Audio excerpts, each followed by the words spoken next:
അസ്സലാമു അലൈക്കും വറഹ്മത്തുള്ളാഹി തആല വബറകാതുഹു. റഷീദ് ഉമ്മയുടെ കള്ളത്തരങ്ങളെല്ലാം പൊളിച്ചെടുക്കുവാൻ വേണ്ടി എല്ലാവരും കാത്തിരിക്കുകയാണ്.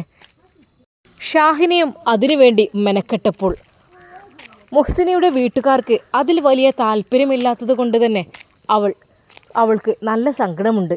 എങ്കിലും അവൾ ജസീലിനെ വിളിച്ച് കാര്യങ്ങൾ പറയുന്നു. ഹലോ, ഇത് മനസ്സിലായി ഷാഹിന, പറയൂ. ജസീൽ, എന്താണ് നടക്കുന്നത്? അവരുടെ കള്ളത്തരങ്ങളൊക്കെ പൊളിച്ചെടുക്കാൻ വേണ്ടി ഞാൻ ശ്രമിച്ചിട്ടും അവർക്ക് അതിനോടൊരു താല്പര്യമില്ല. പ്രത്യേകിച്ച് മുഹ്സിനയുടെ ആങ്ങള. അദ്ദേഹം എന്താ അങ്ങനെ? സ്വന്തം പെങ്ങളുടെ ജീവിതം നശിപ്പിക്കുന്നവരെയൊക്കെ കണ്ടുപിടിക്കണ്ടേ? അത് അദ്ദേഹത്തിൻ്റെ ഉത്തരവാദിത്തമല്ലേ? ഞാൻ എന്നെക്കൊണ്ട് കഴിയുന്ന രീതിയിൽ പരിശ്രമിച്ചപ്പോൾ അവർക്കതിനൊരു താല്പര്യമില്ലാത്ത പോലെ. പിന്നെ ഇപ്പം ഞാനായിട്ട് എന്ത് ചെയ്യാനാ? അതൊക്കെ ഇൻഷാ അല്ലാ റെഡിയാവും, കാത്തിരിക്കാം. പിന്നെ എന്നും കള്ളത്തരങ്ങൾ വിജയിക്കൂലല്ലോ. പലനാൾ കള്ളൻ ഒരു നാൾ പിടിയിൽ എന്നുള്ള ആ ഒരു വാക്യമുണ്ടല്ലോ, ഏകദേശം അതങ്ങനെയൊക്കെ തന്നെ ആയിത്തീരും. വിഷമിക്കണ്ട, ഒക്കെ റെഡിയാവും. എൻ്റെ ഭാഗത്തുനിന്ന് ഞാനും ശ്രമിക്കുന്നുണ്ട്. എങ്ങനെയെങ്കിലും സിനാനെയും മുഹ്സിനെയും നമുക്ക് ഒരുമിപ്പിക്കണം. ഷാഹിന, നീ അതിനെ ഒരുക്കുകയാണെങ്കിൽ ഞാൻ എപ്പോഴും റെഡിയാണ്. പക്ഷെ അവരുടെ ഭാഗത്തു നിന്ന് സപ്പോർട്ടില്ലാതെ സംഭവം എങ്ങനെ ശരിയാവും എനിക്കറിയുന്നില്ല. നമുക്ക് ശ്രമിക്കാം, നോക്കാം. മദ്രസ ലീവുള്ള ദിവസം അന്നും പതിവ് പോലെ തന്നെ മുഹ്സിന ജോലിക്ക് വേണ്ടി ഇറങ്ങുകയാണ്. തൻ്റെ ഇക്കാക്കയുണ്ട്, അതുകൊണ്ട് തന്നെ അവൾക്ക് പേടിയുണ്ട്. എന്തെന്നറിയില്ല, അവൾ പേടിച്ചുകൊണ്ട് ഉമ്മയോട് സലാം പറയുന്നു. ഉമ്മ, ഞാൻ ഇറങ്ങട്ടെ കേട്ടോ. അസ്സലാമു അലൈക്കും. മോളെ പോയിക്കോ. വലൈക്കും അസ്സലാം. പിന്നെ എൻ്റെ ആങ്ങളെ കാണുന്നതിന് മുമ്പ് വേഗം പോയിക്കോ. ചായ കൂടി കഴിഞ്ഞ് എന്തോ ഒരു ആവശ്യത്തിന് വേണ്ടി പുറത്ത് പോയിരിക്കുകയാണ് മുഹ്സിനയുടെ ആങ്ങള. അവളതാ വീട്ടിൽ നിന്ന് ഇറങ്ങുമ്പോൾ പെട്ടെന്ന് ഒരു ചോദ്യം. മുഹ്സിന, ഇക്കാക്ക, അല്ല, നിനക്ക് ഈ പോക്ക് നിർബന്ധമാണോ? ഇക്കയുടെ ആ ഒരു ചോദ്യത്തിന് മുമ്പിൽ അവൾക്ക് ഒന്നും പറയുവാൻ കഴിഞ്ഞില്ല. അവൾ നിസ്സഹയായി അയാളുടെ മുഖത്തേക്ക് നോക്കി. നോക്കേണ്ട, കാര്യം പറഞ്ഞാൽ മതി. ഞാൻ പറഞ്ഞതിന് നീ യോജിക്കുന്നില്ല അല്ലേ? ഇക്ക, അത്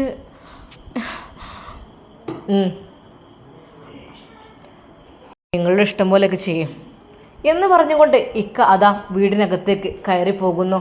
അവൾക്ക് എന്ത് ചെയ്യണം എന്നായിപ്പോയി. അവൾ ഇറങ്ങി തിരിച്ചു. നേരെ ട്യൂഷൻ സെൻ്ററിലേക്ക് അവൾ നടക്കുന്നു. ഓട്ടോക്ക് പോകണോ? വേണ്ട, കുറച്ച് നടക്കാം, രാവിലെയല്ലേ, അവൾ കരുതി. മുഹ്സിന നടക്കുന്നു. അല്പസമയത്തിന് ശേഷം ട്യൂഷൻ സെൻറ്ററിലെത്തുന്നു. എന്നാൽ അവിടെ തന്നെ സാറുണ്ടായിരുന്നു. സാർ. മുഹ്സിന, എന്താ ഇന്ന് കറക്റ്റ് ടൈമിന് എത്തിയല്ലോ? സാർ, അത് എന്താ ഇന്ന് തടസ്സങ്ങളൊന്നും ഉണ്ടായില്ലേ? നടന്നാണോ വന്നത്? ഓട്ടോ വിളിച്ച് പോകാം, ക്യാഷ് ഞാൻ തരാമെന്ന് പറഞ്ഞല്ലോ. അത് വേണ്ട, ഞാൻ. മുഹ്സിന, നിൻ്റെ മുഖത്ത് എന്തോ ഒരു വിഷമങ്ങളുണ്ടല്ലോ. ഞാനങ്ങനെ ശ്രദ്ധിക്കുകയാണ്. ആദ്യത്തെ ദിവസം കുറച്ച് ഹാപ്പി ആയിരുന്നു, പക്ഷേ പിന്നീട് അങ്ങോട്ട് പതുക്കെ നീ അങ്ങ് എന്തൊക്കെയോ ആയിത്തീരുന്ന പോലെ. എന്തു പറ്റി മുഹ്സിന? എന്തെങ്കിലും ഉണ്ടെങ്കിൽ എന്നോട് പറയാമോ? തൻ്റെ സാറിൻ്റെ ആ ഒരു ചോദ്യത്തിനോട് അവൾക്ക് എന്ത് പറയണം എന്നായിപ്പോയി. സാർ, അത് ഒന്നുമില്ല. ശരി മുഹ്സിന, നിനക്ക് പറയാൻ മടിയാണെങ്കിൽ ഓക്കെ, ഞാൻ നിർബന്ധിക്കുന്നില്ല. പതിവ് പോലെ അവൾ വർക്കിലേക്ക് ഏർപ്പെട്ടിരിക്കുന്നു. അത്യാവശ്യം കുഴപ്പമില്ലാത്ത രീതിയിലുള്ള അഡ്മിഷനും കാര്യങ്ങളുമാണ് വന്നുകൊണ്ടിരിക്കുന്നത്.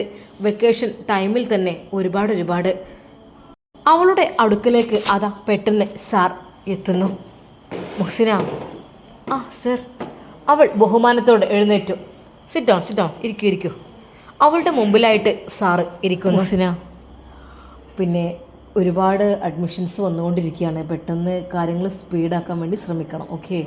പിന്നെ മനസ്സിനുള്ള എന്തെങ്കിലുമൊക്കെ ഉണ്ടെങ്കിൽ, ചിന്തകളൊക്കെ ഉണ്ടെങ്കിൽ അതങ്ങ് മാറ്റി വെച്ചിട്ട് ചെയ്യുന്ന പ്രവൃത്തിയിലേക്ക് ശ്രദ്ധിക്കാൻ കഴിഞ്ഞാൽ അത് ഏറ്റവും നന്നായിരിക്കും.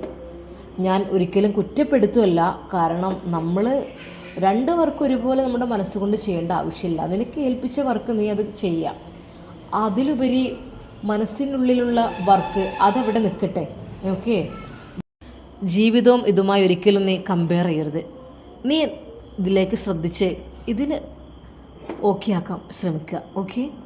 പിന്നെ എന്തെങ്കിലും ഞാൻ പറഞ്ഞല്ലോ, നിൻ്റെ മനസ്സിൽ നിൻ്റെ ജീവിതത്തിൽ എന്തെങ്കിലും പ്രയാസങ്ങളുണ്ടെങ്കിൽ അതെന്നോട് പറയാം. ഞാനതിനൊരു തടസ്സവും നിൽക്കുന്നില്ല. നിനക്ക് എല്ലാം എന്നോട് പറയാം. ഞാനത് കേൾക്കാനും അതിനൊരു പരിഹാരം കണ്ടെത്തുവാനും ഞാൻ ശ്രമിക്കും. സർ, അത് ഒന്നുമില്ല. Okay, thanks. ഒന്നുമില്ലല്ലോ. ഓക്കെ, എന്നാൽ വർക്ക് ചെയ്തോളൂ. സാർ അവിടെ നിന്ന് പെട്ടെന്ന് തന്നെ എഴുന്നേറ്റു. അവൾ വിചാരിച്ചു, സാർ എന്തായിരിക്കും ഉദ്ദേശിക്കുന്നത് എന്നെക്കുറിച്ച്? അതൊന്നും ഉണ്ടാവില്ല. എൻ്റെ വിവാഹം കഴിഞ്ഞ കാര്യവും എൻ്റെ ഭർത്താവിൽ നിന്ന് ഞാൻ വേർപെട്ട് നിൽക്കുന്ന കാര്യവും അദ്ദേഹം അറിഞ്ഞിട്ടുണ്ടാവുമോ? എനിക്കറിയുന്നില്ല. ഒരുപാട് വർക്കുകൾ അതാ കൂടിക്കൊണ്ടിരിക്കുകയാണ്. ഒരുപാട് അഡ്മിഷൻസാണ് വന്നുകൊണ്ടിരിക്കുന്നത്. ജോലിക്ക് ആളുകൾ വീണ്ടും വേണമെന്ന രീതിയിലായി. സാർ ഇടയ്ക്കിടെ വന്ന് നോക്കും, വർക്കുകളൊക്കെ കംപ്ലീറ്റ് ആകുന്നുണ്ടോ എന്ന് നോക്കുവാൻ വേണ്ടിയിട്ട് ജസ്റ്റ് ഒന്ന് പോവുകയും ചെയ്യും. കുറച്ച് സമയം കഴിഞ്ഞപ്പോൾ അതാ ഒരു ഗ്ലാസ് ചായയുമായി സാർ വരുന്നു. സർ, അത് എനിക്ക് വേണ്ട. കുടിക്കോ? ഉറക്കം വരുന്നുണ്ടെങ്കിൽ അതൊക്കെ ഒന്ന് പോവട്ടെ. അത് ഉറങ്ങുന്നൊന്നുമില്ല. പിന്നെ ഉറക്കമുണ്ടല്ലോ? ഇല്ല സർ. എന്തോ മനസ്സിനൊരു ഉന്മേഷക്കുറവുണ്ട് അല്ലേ? അതൊക്കെ ഒന്ന് റിലാക്സ് ആവും. ഇത് കുടിക്കുക. സാറിൻ്റെ സ്നേഹത്തോടെയുള്ള ആ ഒരു ചായ നീട്ടിയപ്പോൾ അവൾ ആദ്യമൊക്കെ തിരസ്കരിച്ചു. എങ്കിലും അവളത് കുടിക്കുകയായിരുന്നു. ബിസ്മില്ലാഹിർ റഹ്മാനിർ റഹീം. പിന്നെ മുംതാസ്, വർക്ക് കഴിഞ്ഞു പോകുന്നതിൻ്റെ ഒരു അരമണിക്കൂർ മുമ്പായിട്ട്, അതായത് നിനക്ക് ഞാൻ തന്ന അതിൻ്റെ അരമണിക്കൂർ മുമ്പായിട്ട് വർക്ക് അവസാനിപ്പിച്ച് എന്നെ ഒന്ന് വന്ന് ഓഫീസിൽ നിന്ന് വന്ന് കാണണം. ഓക്കെ? അവൾ പെട്ടെന്ന് അവളുടെ വർക്കുകളെല്ലാം ചെയ്തുകൊണ്ടിരിക്കുന്നു. പഠിച്ചോനെ, എൻ്റെ മനസ്സിൻ്റെ വേദന സാറിനറിയില്ലല്ലോ. സാറിനോട് അതൊക്കെ തുറന്നു പറഞ്ഞാൽ എന്ത് പരിഹാരം? ഒരിക്കലും ഒരു പരിഹാരവും സാറുണ്ടാക്കി തരില്ല. സാറിനത് കഴിയില്ല. എന്തിന്? ആരൊക്കെ ശ്രമിച്ചിട്ടും ഒന്നിനും കഴിഞ്ഞിട്ടില്ല. എല്ലാവരും ഞങ്ങളെ കുറ്റപ്പെടുത്തുവാൻ വേണ്ടി ശ്രമിച്ചിരിക്കുകയാണ്. അല്ലാതെ അതിനപ്പുറത്തേക്കായിട്ട് ഇല്ല, ഒരിക്കലുമില്ല. അങ്ങനെയൊന്നും ഒരാഗ്രഹം മനസ്സിൽ വെക്കേണ്ട. ഉച്ചഭക്ഷണത്തിൻ്റെ സമയമായപ്പോൾ അവിടെ വർക്ക് ചെയ്യുന്നവർക്കൊക്കെയുള്ള പൊതിച്ചോറ് സമയത്തിന് എത്തുന്നുണ്ട്. എല്ലാവരും കൂടി അതാ അവിടെ ഇരുന്ന് ഭക്ഷണം കഴിക്കുമ്പോൾ തൻ്റെ തൊട്ട് മുന്നിലായിക്കൊണ്ട് സാറും ഇരിക്കുന്നുണ്ട്. സത്യം പറഞ്ഞാൽ അവൾക്ക് സാറിൻ്റെ മുമ്പിൽ ഭക്ഷണം കഴിക്കുവാനിരിക്കുവാൻ വല്ലാത്തൊരു മടി തോന്നി. എന്താ മുഹ്സിന, കഴിക്കുന്നില്ലേ? എന്തെങ്ങനെ, വിശപ്പില്ലേ? ആ നേരം ഒരു ചായ കുടിച്ചിട്ട് ഇതുവരെ ഒന്നും കഴിക്കാതെ സമയം എത്രയായി? സാറിൻ്റെ ആ ഒരു ഉപദേശം എല്ലാവരും അത് ശ്രദ്ധിച്ചു. കൂടുതലായിട്ട് മുംതാസിൻ്റെ കാര്യത്തിൽ സാറിന് കൂടുതലായിട്ട് ഒരു ശ്രദ്ധയുണ്ടോ എന്നൊരു തോന്നൽ. എല്ലാവരും അത് ശ്രദ്ധിക്കുന്നു. ഭക്ഷണം എങ്ങനെയൊക്കെയോ കഴിച്ചു ചേർത്തു. സാർ പറഞ്ഞതുപോലെ പോകുന്നതിൻ്റെ അരമണിക്കൂർ മുമ്പായിട്ട് എന്നെ ഒന്ന് വന്ന് കാണണം. അതിന് ഭക്ഷണം കഴിച്ചു കഴിഞ്ഞ് ഏകദേശം 1.5 മണിക്കൂർ കഴിഞ്ഞപ്പോഴാണ് അത് സാറ് പറഞ്ഞ ആ ഒരു സമയം. അപ്പോഴേക്കും അവൾക്ക് ഏൽപ്പിച്ച ആ ഒരു വർക്കെല്ലാം അവൾ ചെയ്തു തീർത്തു. അവൾ പെട്ടെന്ന് എഴുന്നേൽക്കുന്നത് കണ്ട് അവളുടെ അപ്പുറത്തിരിക്കുന്ന മഞ്ജു, മുംതാസ് എന്താ? അല്ല, അത് എനിക്ക് സാറിൻ്റെ അടുക്കിലേക്കൊന്ന്. ഓക്കെ, കഴിഞ്ഞോ വർക്ക്? ഇന്നത്തേത് കഴിഞ്ഞു, താങ്ക് യു. എനിക്കിനി കുറച്ചുകൂടി ഉണ്ട്. അവളത് ഓഫീസിലേക്ക് ചെല്ലുന്നു ഭയത്തോടെ. വാതിലിൻ്റെ അടുക്കൽ പതുക്കെ ചെന്ന് ഒന്ന് മുട്ടിയിട്ട്, സർ. മുഹ്സിന, കടന്നു വരൂ. ഭയത്തോടെ തെല്ല് പരിഭ്രമത്തോടെ അവൾ അതാ ആ റൂമിലേക്ക് കടന്നു ചെല്ലുന്നു. ഇരിക്കൂ മുഹ്സിന. എന്താ, ഫയൽസൊക്കെ കംപ്ലീറ്റ് ചെയ്തോ? ചെയ്തു. ഓക്കെ, അപ്പോൾ നിനക്ക് വർക്ക് ചെയ്യാൻ അറിയാനിട്ടല്ല അല്ലേ? എല്ലാത്തിനും കൃത്യനിഷ്ഠ ഉണ്ടായി കഴിഞ്ഞാൽ ഇത്രയേ ഉള്ളൂ. ഇതിപ്പോൾ നിങ്ങൾ 4:30 വരെയുള്ള വർക്ക് ചെയ്യും. ഇതിപ്പോൾ 3:30 ആയപ്പോഴേക്കും എങ്ങനെ കഴിഞ്ഞു? അതാണ് പറഞ്ഞത്. നമ്മൾ വിചാരിച്ചാൽ നടക്കാത്തതായിട്ട് ഒന്നുമില്ല. നീ വിചാരിച്ചാൽ നടക്കാത്തതായിട്ടൊന്നുമില്ല. നിനക്ക് ആഗ്രഹമുള്ളതെല്ലാം നിനക്ക് നേടിയെടുക്കാൻ കഴിയും. സാറിൻ്റെ ആ ഒരു ഉപദേശം. സാർ, ഞാൻ മുംതാസ്, നിൻ്റെ മനസ്സ് ഉരുകി ഒലിക്കുകയാണ്. എനിക്ക് നന്നായിട്ടറിയാം. എനിക്ക് നിൻ്റെ മുഖത്ത് നോക്കിയാൽ അറിയാം. പിന്നെ സൈക്കോളജിക്കൽ ആയിട്ടുള്ള കാര്യങ്ങൾ അതൊക്കെ പഠിച്ചു കഴിഞ്ഞാൽ നമുക്കൊരാളുടെ മനസ്സ് തിരിച്ചറിയാൻ കഴിയും. മുംതാസിൻ്റെ മുഖം ഞാൻ വന്നപ്പോഴേ ശ്രദ്ധിക്കുകയായിരുന്നു. എന്തൊക്കെയോ മനസ്സിൻ്റെ ഉള്ളിൽ പിരിമുറുകുന്നുണ്ട്.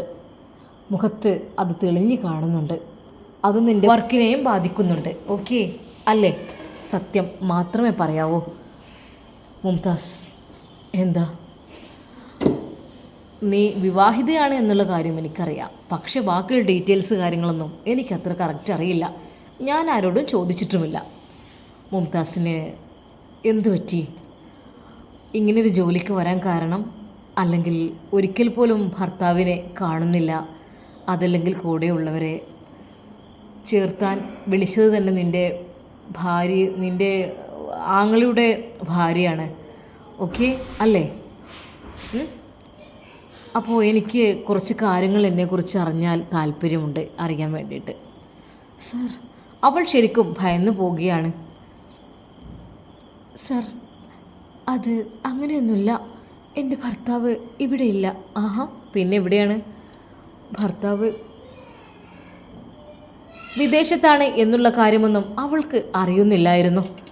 അത് ഭർത്താവിൻ്റെ കൂടെയല്ലേ നീ ജീവിക്കുന്നത്? അല്ല. അവൾ സത്യം തുറന്നു പറയുന്നു. പിന്നെന്താ? സ്വന്തം വീട്ടിലാണോ? ഇവിടെ സ്വന്തം വീടല്ലേ? ഇവിടെ നിൽക്കാൻ കാരണം? അത് മടിക്കാതെ കാര്യം പറഞ്ഞോളൂ. എന്തെങ്കിലും ഇഷ്യൂസ് ഉണ്ടെങ്കിൽ നമുക്ക് തീർക്കാൻ വേണ്ടി ശ്രമിക്കാം. പിന്നെ മുംതാസ്, ഞാൻ ഒരു കാര്യം പറയട്ടെ. ആ, എന്താ? മുംതാസ് വിവാഹമോചിതയാണോ? അതുകൂടി ഞാൻ ചോദിക്കുകയാണ് ഈ കൂട്ടത്തിൽ. അല്ല, പക്ഷേ എനിക്ക് ഏത് നിമിഷവും ഡൈവേഴ്സ് കിട്ടാൻ ചാൻസ് ഉണ്ട്. മുംതാസ്, നീ വിഷമിക്കണ്ട. നിന്നെ കല്യാണം കഴിച്ച ആളെ ഡൈവേഴ്സ് ചെയ്യുകയാണെങ്കിൽ ചെയ്യട്ടെ. അതെന്താ? എനിക്ക് അദ്ദേഹത്തെ കൂടെ ജീവിക്കാൻ തന്നെയാണ് ഇഷ്ടം. ആഹാ, പിന്നെന്താ? ജീവിക്കാൻ ഇഷ്ടമാണെങ്കിൽ പിന്നെന്താ, ജീവിക്കണ്ടേ? അതിന് സർ സമ്മതിക്കുന്നില്ല. ആരും എന്ത് മുംതാസ് നീ പറയുന്നത്? നിനക്ക് താല്പര്യമുണ്ടോ അദ്ദേഹത്തിൻ്റെ കൂടെ ജീവിക്കാൻ? പിന്നെ ഞാൻ ഒരു കാര്യം കൂടി പറയാട്ടോ. എനിക്ക് ഒന്നുകൊണ്ടുണ്ടായിട്ട് പറയില്ല.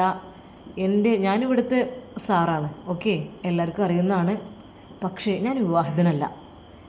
എൻ്റെ ഓരോ പ്രാരാബ്ദങ്ങൾ എനിക്കെന്തെങ്കിലുമൊക്കെ ജീവിതത്തിലായി തീരണം എന്നുള്ളൊരു കാര്യങ്ങൾ കൊണ്ടും, അതുപോലെ എനിക്ക് ഒരു ഗവൺമെൻറ് മാഷാകണം എന്നുള്ള ആഗ്രഹം കൊണ്ടും അങ്ങനെയൊക്കെ ഒരുപാട് ഞാൻ പഠിച്ച് PSC ഒക്കെ എഴുതി. പിന്നെ ഞാൻ എൻ്റെ ഇഷ്ടം പോലെ ആഗ്രഹം പോലെ, അതായത് ഇപ്പോൾ തന്നെ ട്യൂഷൻ സെൻറ്ററുകളൊക്കെ ആരംഭിച്ചു. എനിക്കൊരു ലക്ഷ്യമുണ്ട്, അത് നേടിയെടുക്കുക എന്നുള്ളത്. ഇപ്പോൾ അൽഹംദുലില്ലാ അതൊക്കെ നേടിയെടുത്ത് കഴിഞ്ഞു. അപ്പോൾ എനിക്ക് എൻ്റെ വീട്ടിൽ നിന്നായാലും അവർ കുറച്ച് മുമ്പ് തന്നെ എന്നെക്കുറിച്ച് പറഞ്ഞതാണ്, വിവാഹത്തിനെ കുറിച്ച്. പക്ഷേ ഞാൻ പറഞ്ഞു എനിക്ക് എൻ്റെ ജീവിതത്തിൽ കുറച്ച് ലക്ഷ്യങ്ങളുണ്ട്, അത് നേടിയെടുത്ത് കഴിഞ്ഞാൽ ഓക്കെയാണെന്ന് പറഞ്ഞു. ഇപ്പോൾ എല്ലാം ഞാൻ നേടിയെടുത്ത് കഴിഞ്ഞു. ഇനി എൻ്റെ ജീവിതത്തിലേക്ക് വേണ്ടത് ഒരു പെണ്ണാണ്. അത് എൻ്റെ സങ്കല്പത്തിൽ ഒരു പെണ്ണുണ്ട്. ആ ഒരു പെണ്ണ് അത് എനിക്ക് മുഹ്സിനയിലൂടെ കാണാൻ കഴിയുന്നു. ഒരിക്കൽ മുഹ്സിനയെ വേണമെന്ന് ഞാൻ പറയല്ല കേട്ടോ. നിങ്ങൾ ഒരാളുടെ ഭാര്യയാണ് എന്നൊക്കെ അറിഞ്ഞു. ഓക്കെ, ഒരിക്കലും ഞാൻ ആ രീതിയിലല്ല. പിന്നെ ഞാൻ വിചാരിക്കുന്നത് നീ ഒരിക്കൽ പോലും ഭർത്താവിനെ കണ്ടിട്ടുമില്ല, അവരുടെ ഡീറ്റെയിൽസും കാര്യങ്ങളും പറഞ്ഞിട്ടുമില്ല. അങ്ങനെയൊക്കെ ആയപ്പോൾ ഞാൻ ചോദിച്ചു എന്ന് മാത്രം. അല്ലാതെ ഒരിക്കലും സാറിന് നീ തെറ്റിദ്ധരിക്കരുത്. ഈ ഒരു രീതിയിലുള്ള പെണ്ണിനാണ് ഞാൻ ആഗ്രഹിച്ചത്. അത് മുഹ്സിനയുടെ കൂട്ടുകാരികളിൽ അതായാലും കുഴപ്പമില്ല. ജീവിതത്തിൽ ഒന്ന് മെച്ചുവേർഡായിട്ട് എല്ലാ കാര്യങ്ങളും നമ്മളുടേതായ ഇഷ്ടത്തിന് ചെയ്യാനും അത് നേടിയെടുക്കാനും കഴിഞ്ഞാൽ ഞാൻ വിവാഹത്തിന് തയ്യാറാകും എന്ന് ഞാൻ ആദ്യമേ പറഞ്ഞതാണ്. ഇപ്പോൾ എനിക്ക് അൽഹംദുലില്ലാ എല്ലാം സെറ്റാണ്. എൻ്റെ ജീവിതം സെറ്റായി കഴിഞ്ഞു. ഇനി എനിക്ക് നോ പ്രോബ്ലം. ഇപ്പോൾ വെക്കേഷൻ ആയതുകൊണ്ട് എനിക്ക് ക്ലാസ്സില്ല. ഓക്കെ, പക്ഷേ ആ ടൈം കൊണ്ട് ഞാനിവിടെ ട്യൂഷൻ സെൻറ്റർ തുടങ്ങിയിട്ടുണ്ട്. ഇപ്പോഴല്ല, കഴിഞ്ഞ വർഷം തന്നെ ഓക്കെയാണിത്. അതിന് മുമ്പ് തന്നെ ഞാൻ പരിശ്രമിച്ചിരുന്നു. ആദ്യം 10 കുട്ടികൾ, പിന്നെ 50, 100, 200, 300 അങ്ങനെയാണിപ്പോൾ. ഇപ്പോൾ എനിക്ക് ഒട്ടും നഷ്ടമല്ല ഈ ഒരു കാര്യത്തിൽ. മുഹ്സിനയുടെ കാര്യത്തിൽ എന്തെങ്കിലും ജീവിതത്തിൽ വല്ല മാറ്റങ്ങൾ ഒരിക്കലും ഞാൻ ആഗ്രഹിക്കുന്നില്ല കേട്ടോ നിങ്ങൾ ഡൈവോഴ്സ് ആവണം എന്നുള്ളത്. നിങ്ങളുടെ ജീവൻ, നിങ്ങളുടെ സന്തോഷം. അഥവാ അങ്ങനെയാണ് ആഗ്രഹിക്കുന്നുണ്ട് എങ്കിൽ, അങ്ങനെ ഒരു ജീവിതം അല്ലെങ്കിൽ ഭർത്താവുമായി പിരിയാനാണ് നിങ്ങൾക്ക് ആഗ്രഹം എങ്കിൽ നിങ്ങൾക്ക് ആലോചിക്കാം എന്നെക്കുറിച്ച്. ഞാൻ തയ്യാറാണ്. മുഹ്സിന അത് കേട്ടപ്പോൾ ശരിക്കും ഞെട്ടിപ്പോയി. യാ അല്ലാ. അവൾ ഒന്നും പറയാതെ അതാ അവിടെ നിന്ന് പതുക്കെ എഴുന്നേൽക്കുന്നു. മുഹ്സിന, പിന്നെ ഞാൻ പറഞ്ഞതിൽ എന്തെങ്കിലും തെറ്റുകുറ്റുണ്ടെങ്കിൽ ക്ഷമിക്കണം. ഞാൻ എൻ്റെ ഒരു ആഗ്രഹം പറഞ്ഞെന്ന് മാത്രം, അല്ലാതെ അതിനപ്പുറത്തേക്കായിട്ടൊന്നുമില്ല. ഓക്കെ? അവൾ മിണ്ടാതെ അവിടെ നിന്ന് എഴുന്നേൽക്കുന്നു. അവൾ തിരിഞ്ഞു നടക്കുകയാണ്, സാറിനോട് ഒരു വാക്കുപോലും പറയാതെ. ഇൻഷാ അല്ലാ നമുക്കിതിൻ്റെ ബാക്കി ഭാഗം നാളെ കാണാം. മുഹ്സിനയുടെ മനസ്സിൽ എന്തായിരിക്കും? അതുവരേക്കും എല്ലാവർക്കും അസ്സലാമു അലൈക്കും വറഹ്മത്തുള്ളാഹി തആല വബറകാതുഹു.